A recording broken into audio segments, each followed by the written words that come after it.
తాకట్లో ఉన్న మీ బంగారాన్ని విడిపించి ఆ రోజు ఆన్లైన్ రేటుకి కొంటాం. Sharma gold company. మాట వినాలి,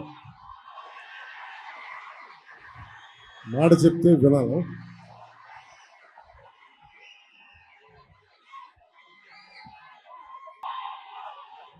ఈ సభకి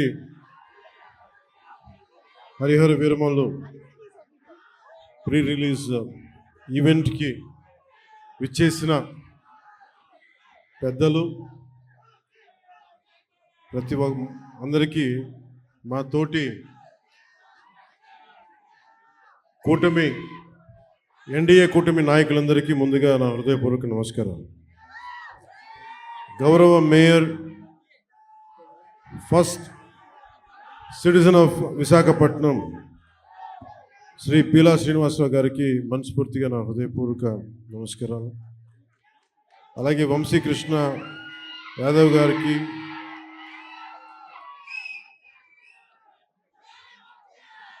గానా వెంకటరెడ్డి నాయుడు గారికి, పంచకర్ల రమేష్ గారికి, పల్లా శ్రీనివాస్ గారికి, శ్రీ గంటా శ్రీనివాస్ గారికి, సీనియర్ నాయకులు, నాకు ఇష్టమైన మేధావి, సూక్ష్మంగా అన్ని అర్థం చేసుకోగలిగే సీనియర్ నాయకులు శ్రీ కొండతోల రామకృష్ణ గారికి, అవసరం వస్తే వీధుల్లోకి చొక్కా మడిచి ముందుకొచ్చే సుందరపు విజయ్ కుమార్కి, వెనకబడ్డ మన ఉత్తరాంధ్రాకి సంబంధించి ఉద్యోగాలు, ఉపాధి అవకాశాలు కల్పించడానికి ముందుకున్న లోకం మాధవ్ గారికి,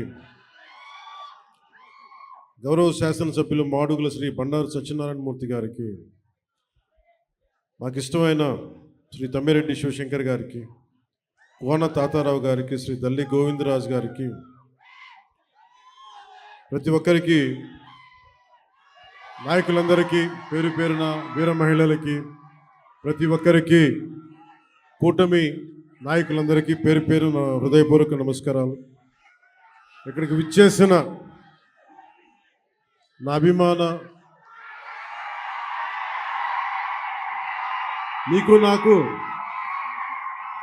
2 గుండెల దూరం, అలాంటి మీకు నా హృదయపూర్వక నమస్కారాలు.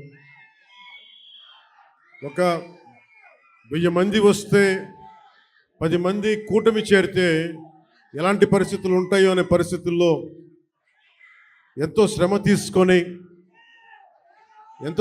తీసుకొని పోలీస్ అధికారులందరూ కూడా సహకరించినందుకు వారికి నా హృదయపూర్వక నమస్కారాలు చెప్పబోయే ముందు, మనకి ఈ వేదికనిచ్చిన vice chancellor Andhra university professor GP Rajasekhar గారికి నా హృదయపూర్వక ధన్యవాదాలు.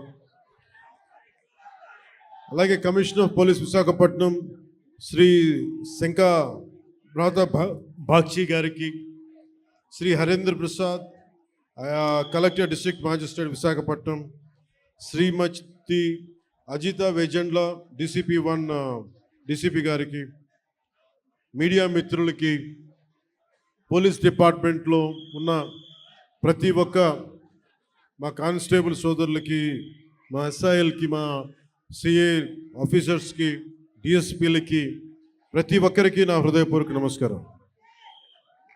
నాకు వైజాగ్, విశాఖపట్నం నాకు చాలా గుండెల్లో ఉన్నది. అంటే చాలామంది అనుకుంటూ ఉంటారు, ఈ పవన్ కళ్యాణ్ అనేవాడు ఏ ఊరు వెళ్ళినా ఆ ఊరిలో ఉంటాడని చెప్తాడేంటి అనుకుంటా ఉంటాడు.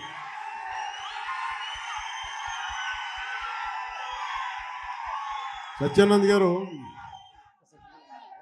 అంటే నేను ఒక ప్రభుత్వ ఉద్యోగ కొడుకుని కదా, రకరకాల ట్రాన్స్ఫర్లు అవుతూ ఉంటాయి. ఇందాక సత్యానంద్ గారు చెప్పినట్టుగా నాకు విశాఖపట్నం తోటి నాకు పరిచయం ఏంటి అంటే, నాకు ఈరోజుకి గుర్తులేదు, 92లో నన్ను పిలిచారండి. 92 సత్యానంద్ గారు. అంటే నేను ఏమవ్వాలి అనుకునే పరిస్థితుల్లో చిరంజీవి గారు నన్ను, వీడు ఇంట్లో ఉండి పాడైపోతున్నాడు, ఇంట్లోంచి బయటికి వెళ్ళేవాడు కాదు. ఒక 16 ఏళ్ళ అమ్మాయిని ఎలా పిలుస్తారు ఇంట్లోంచి బయటికి వెళ్ళకుండా, నన్ను ఇంట్లో పెట్టేసేవాడు. నాకు వెళ్ళాలంటే ఇట్లా ఉండేవాడిని కదా అప్పుడు. అలాంటి నన్ను తీసుకెళ్ళి వీడికి ఏదో ఒకటి ఇంట్లోంచి పడేస్తే తప్ప వీడు ఏదో నేర్చుకోవడం చెప్పి ఆయన పిలిచి నన్ను విశాఖపట్నం పంపించారు. అలాగే విశాఖపట్నంతో నాకు పరిచయం.